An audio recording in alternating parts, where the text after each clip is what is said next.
मुंबई में गैर कानूनी हथियारों की सप्लाई बहुत बढ़ गई थी, जिस वजह से क्राइम भी बढ़ गया था और हर गुंडे के पास बंदूक आ गई थी। एक बार दोनों गुंडों ने आपस में दूसरे को गोली मार दी और दोनों मर गए। तो दोस्तों, आप लोग इस वीडियो को ध्यान से देख के बता सकते हो कि पहले गोली किसने मारी। ये वाले का बंदूक का धुआं देखिए काफी ऊपर आ चुका है और बी वाले का नीचे है। इसका मतलब ए वाले ने पहले गोली चलाई है। पुलिस ने काफी बार गुंडों को पकड़ने की कोशिश की और पकड़ भी ली है, लेकिन गैर कानूनी हथियारों की सप्लाई बंद ही नहीं हो रही थी। पता है क्यों? आप सोच के बता सकते हो।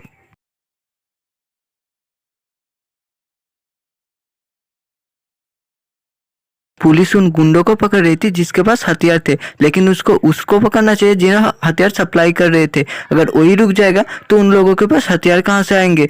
पुलिस केस सॉल्व करने के लिए डिटेक्टिव मेहुल को बुलाती है। मेहुल का एक खुफिया आदमी उन्हें फोन करके कहता है कि शांतिनगर कॉलोनी में उसे एक आदमी चोरी छुपे रात को बंदूकों की सप्लाई करते हुए दिखती है। दिलचस्प, वेरी दिलचस्प। शांतिनगर कॉलोनी तो शहर की सबसे अच्छी कॉलोनी है, मतलब वो लोग वहीं से फायदा उठा के वहीं से गैर कानूनी हथियारों की सप्लाई करती है। मेहुल रात को ही शांतिनगर कॉलोनी के लिए निकल जाती है। कॉलोनी में पहुंच के मेहुल अच्छी तरह से चेक करता है, लेकिन उसे वहाँ कुछ नहीं दिखाई देता। थोड़ी देर बाद मेहुल को 3 लोग दिखाई देते हैं और मेहुल को उसको देख के गड़बड़ लगती है। तो आप तीनों को देख के बता सकते हो कौन सा आदमी को देख के मेहुल को गड़बड़ लगी।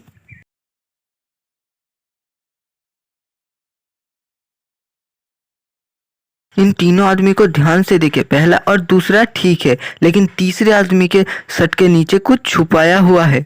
उसका टी शर्ट भी फूला हुआ दिख रहा है। मेहुल उसके पास जाता है और कहता है, मुझे ये गन मिलेगी।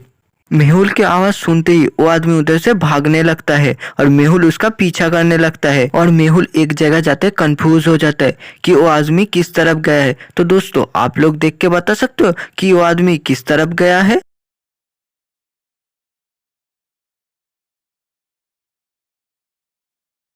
ध्यान से देखिए, दूसरे रास्ते पर एक बोर्ड लगा हुआ है जिसपे लिखा हुआ है पुलिस चौकी 500 मीटर। इसका मतलब वो उस रास्ते पर तो गया नहीं होगा, क्योंकि सामने पुलिस होगी, उसको पकड़ सकता है। मतलब उसने दूसरा रास्ता लिया है। मेहुल पहले वाले रास्ते से आगे चला जाता है और थोड़ी देर चलने के बाद एक जंगल के अंदर आते ही खत्म हो जाता है और मेहुल जंगल के अंदर चला जाता है। जंगल काफी डरावना था। थोड़ी देर जाने के बाद मेहुल को 2 छोटे छोटे रास्ते नजर आते हैं और कुछ पैरों के निशान भी। क्या आप इन रास्तों को देख के बता सकते हो कि उस आदमी ने कौन सा रास्ता लिया है, ए या बी? सोचिए और मुझे अपना आंसर कमेंट करके बताइए।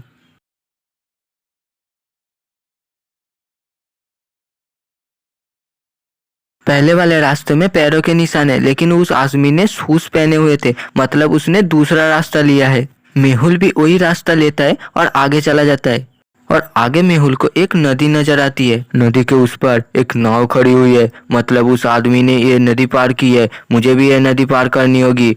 मेहुल को नदी किनारे 3 नाव खड़ी हुई मिलती है। पहली नाव अच्छी है, लेकिन उसमें पतवार नहीं है। दूसरी नाव टूटी हुई है और तीसरी नाव तो डूब रही है। तो अच्छे से सोचिए और मुझे बताइए, मेहुल ये नदी पार कैसे करेगा।